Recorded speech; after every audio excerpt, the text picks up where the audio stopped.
The boxing universe was still reverberating from Naoya the Monster, Inoue's most recent demolition job, against the tough and durable Raymond Cardenas when the Japanese destroyer did what has become his trademark move in recent years without hesitation or ceremony.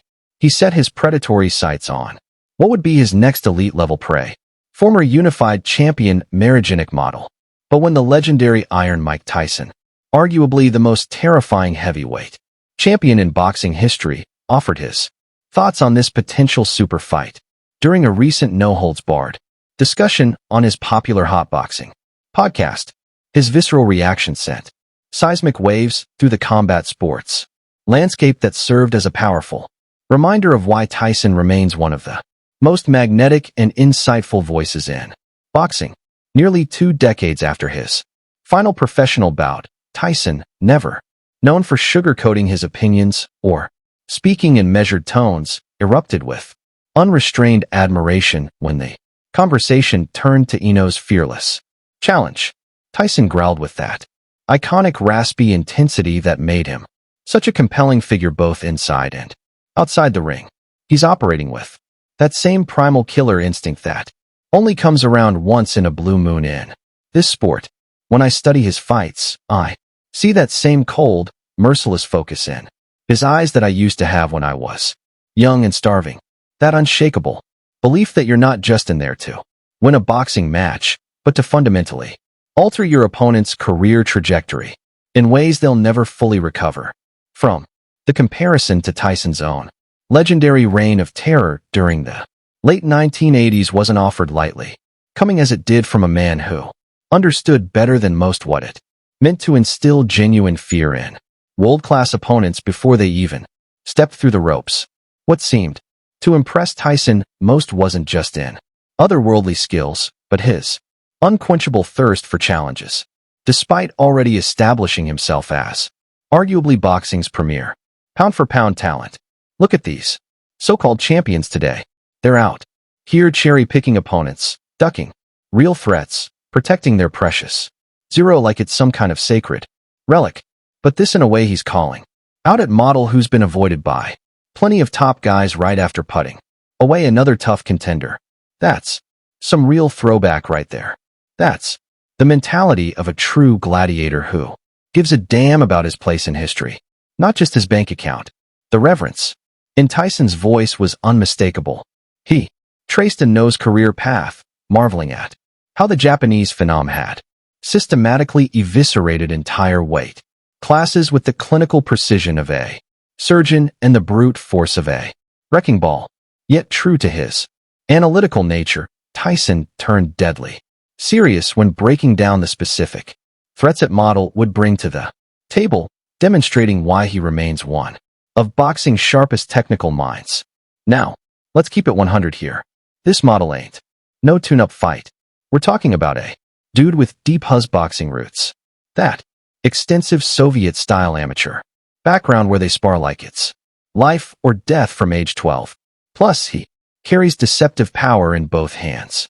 If Inoue thinks he's just walking through this cat because he's got the bigger name, he might wake up staring at the lights wondering what the hell just did him.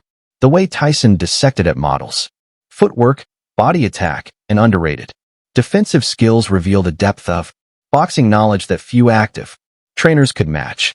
However, Tyson quickly pivoted back to explaining why he considers Inoue a generational talent, operating on a different plane than his contemporaries.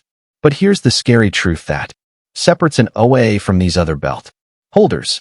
Inoue and processes information in the ring like he's got an AI supercomputer wired into his central nervous system. You could be having the fight of your life, thinking you finally cracked the code. Then bam, one microscopic adjustment later, and you're doing the stanky leg, trying to remember what year it is and who taught you how to box in the first place. The vivid description perfectly captured the terrifying suddenness with which Inoue turns competitive fights into highlight real knockouts.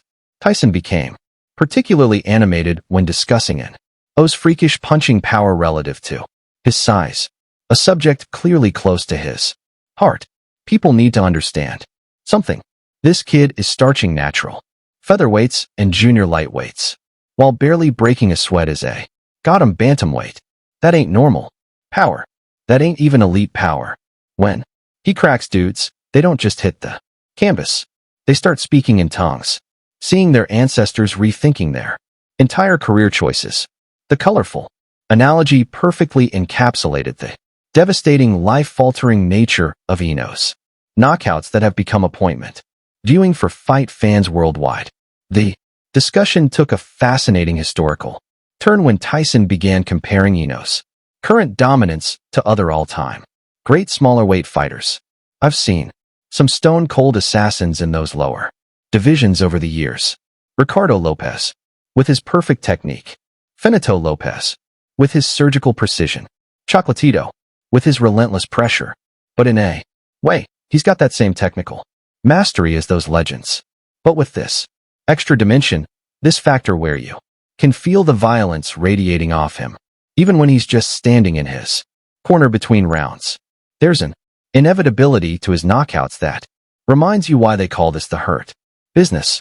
The comparison to these legendary names underscored just how highly Tyson regards Inoue's place in boxing's pantheon, even with years potentially left in his prime. Never one to hedge his baits, Tyson offered a definitive prediction about how he sees the potential matchup unfolding.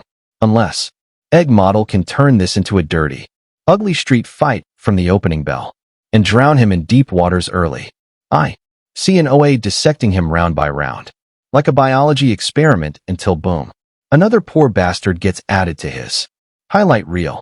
What people don't appreciate is his precision isn't just accurate, it's predatory. He's not throwing punches to score points. He's carefully removing your consciousness, one perfectly calibrated shot at a time, like some kind of neurological assassin. The graphic description painted a terrifying picture of what might await it. Model should the fight materialize. Perhaps most insightful was Tyson's breakdown of the psychological warfare aspect, drawing from his own experience.